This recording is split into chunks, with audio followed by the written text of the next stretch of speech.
are the instruments that we are going to pick up and use and look at? Yeah, I'm afraid that I don't remember what I've stated in the rules. I probably copied something from another game, probably yours or someone else, and it could be like, but it has to do with like feeling that. No, I'm not talking about when we know. I'm talking about we have now we know. Yeah. Now we know. So what instruments do we use now?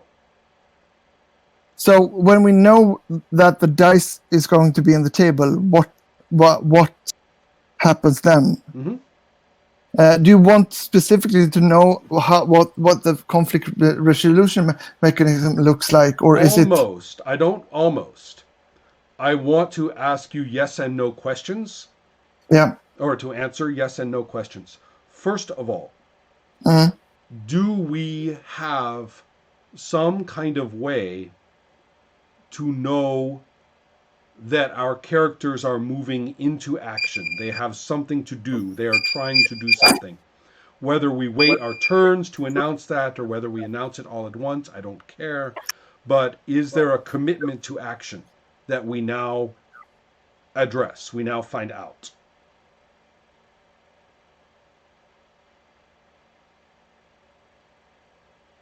I'm not completely sure if I understand the question. In many games, this question would be answered by saying roll initiative. Yeah. Okay. Because but I understand, and I think that's rolling initiative, but there's something like it. There's something that triggers that kind of rule set. Is that what you're saying? Yeah. And it is itself. And I'm afraid that might be a gut feeling from my as a game officer that now I'm I feel talking that about the decision to do it. I'm talking about, is there an instrument that we put into action? Yes. Okay. And that's the conflict resolution mechanism. That kind of. So we move. And that's only one. There's only. There's that procedure is the same during the whole game. Yes, I get that. And so if we dived into that box right now, then there are many mechanics that I would like to know more about. But at the moment, I'm going to pretend that we have done our conflict resolutions. Yeah. Right? We have done them. And that whether it is a simple process or a multi-step process, whether it's a process with lots of choices or it's very deterministic, whether it's very random or not very random, we're just going to leave it in its box right now. Yeah. Now it's because I want to stay with the question that I asked first. At the end of this, what has changed? What has possibly changed? Could anybody be dead? Could their location have changed? Could their what are things that can change because of, and bearing in mind that they were lost in the desert? Yeah. What are things that can change due to the use of the conflict resolution system? Things that can be changed, or it's the common things, as to say, you can lose stuff. You can split people up. You can, I mean, you can have. That's one thing that I'm really fond of. Yeah, you can be injured. Can you die? You can be. I don't have death as that's fine. It's more of a voluntary option. Got it. Okay. So because, it's so it can happen, but it's not as deterministic as injury. No, no, it's not. It's something that that's fine. If you and then you can also have long-term effects. Right. And that means go ahead. That means that, and that can be on both sides of the fence. So say they can be something bad will eventually happen because you triggered something that I will, and there's a very visual mechanic for that. But I can come to that later. Well, and then that's very you can have. Go ahead. Yeah. And so that's basically. So I think you have a rather broad sense of consequences that can happen when you Fortunately, roll. we have defined our conflicts to some extent to begin with. So, Yeah. therefore, I'm going to ask, does the conflict resolution live up to its name? Whatever was proposed as triggering this, we are Yeah. going to get an outcome. We are going Yeah. to know how that happens. So we really, that's it's because people have become a little too sloppy with their use of the word conflict resolution, Mm. and they forget that there was something that triggered it, that we really ought to know how this turns out. Yeah. And I'm going to pick on the Apocalypse games for often forgetting that. Yeah. They get so excited about all their little options in 7 to 9 that they forget about why we rolled the dice. This is So- also one of the things that I kind of made more clear Mhm. about the outcome. So I'm specifically after you that was probably a month ago. Mhm. I have a kind of it's a table, a list of different things that can happen depending on how you roll. Right. But what I've added now is that who is responsible for saying what happens. Yeah, there is a And, closure of this. That makes a yeah. lot of sense. So okay, so we've got our But instrumentation for that. I have with this I have a couple of but this is probably nothing that we have to like discuss this. But I've seen that this is the mechanism as it is now. It's very very typical what a type of indie game where you kind of resolve big scenes and conflicts. It's not very it's not very good when you divide. Okay, I hit the goblin, I hit Right. him again, now he's dead. Yes, I'm So, going to go back to that when we go yeah. deeper into that box. Yeah. Because as you might guess, I have some specialized terminology for that. Yeah. But the thing I want to talk about now remains on the bigger scale. Yeah. So the bigger scale, and you have mentioned it already, we have changed the fictional situation that the characters are Yeah. in. Now they have been captured by the sandworm women, Yeah. and they are being, maybe the worms have swallowed them because that's how they transport things, right? Yes. And they have swallowed them into their bellies and are now taking them off to their headquarters. Yes. It won't kill them. That's just the way they carry things to their headquarters. The worms will poop you out, and then you'll be fine. So we are doing this, but now that we have completed this situation and we have lost our conflict with the sandworm women, and we are all cursing the character who threw his knife, the idiot, right? So that's good. Now we are looking, and you told me that I get to make some changes to my character sheets. Yeah. Okay. Now, I noticed that I said changes to the sheet, which is not the same as changes to the character. Then we might have a change to the character, but Yeah. but some of it may be just revealing something that was always there. That's okay too.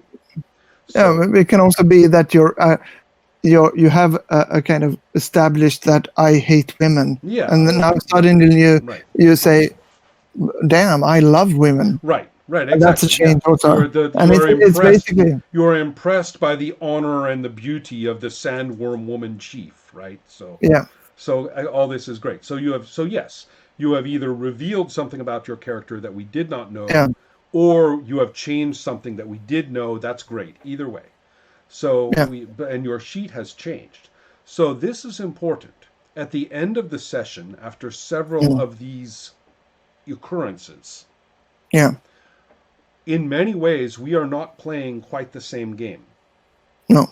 We are playing a game with a different and richer premise, or the premise has much. evolved and now, instead of being a basic premise which we could read about in a source book, now we are talking about play with events in it that's very specific to us. Yeah. Right? So everything I just said is what we expect to happen for almost any role-playing game. Yeah. And if it doesn't, it's kind of disappointing. Yeah. Right? So that's great. Now, the interesting question is this: what details of the conflict resolution directly directly cause the changes? You already mentioned one, which is that we do have a closure of the conflicts, which is a change in the fictional situation. We have injuries, and we have things I have decided to make important about my character, right, as well. Mm. And some of these are positive in the sense that they are increased things on my sheet. I might not like them about the character, but they are positive additions in game terms. Yeah. And then Or there are negative. things, or there are things which are debilitating or put my character at a disadvantage in some way. Yeah. And does that happen as well? Yeah. Which is a big And yeah. if you say, like you said, injuries. Right, right, Injuries are actually establishment. You establish something that right. is an injury is not necessarily like physical. No, that's fine. It's Right. something that is hindering you from something. I completely get that. And so we have this in mind. And so with all of this happening, Mm. the most important thing to think about now Mm. is whether any of the resolution or announcement system is unnecessary, boring, counterproductive, right?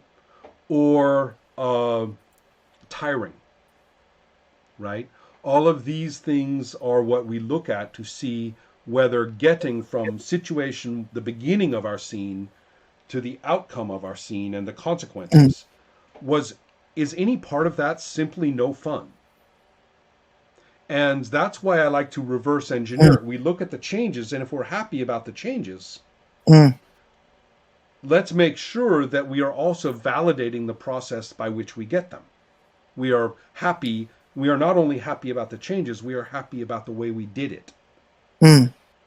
And that's when people say they like the system, or they use words like the system is transparent or the system is simple. The system might be completely untransparent and unsimple, but if they like the way that they got those outcomes, that's what they'll say about it. Yeah. So the important point is not to make it more simple or more complex or more realistic or less realistic or any of that jargon. The point is simply to say, are we happy that we used that to get this? Mm. And so and that's why there's no one perfect way. You have to find there's lots of perfect ways, right? You just have to make sure that it's not bad.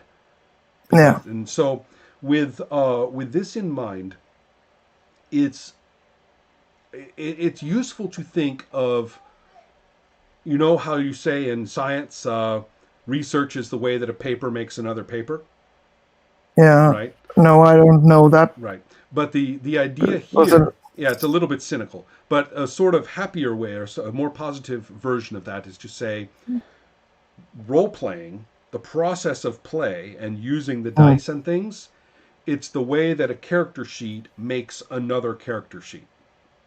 Yeah. Right. That's very much true. Right. Well,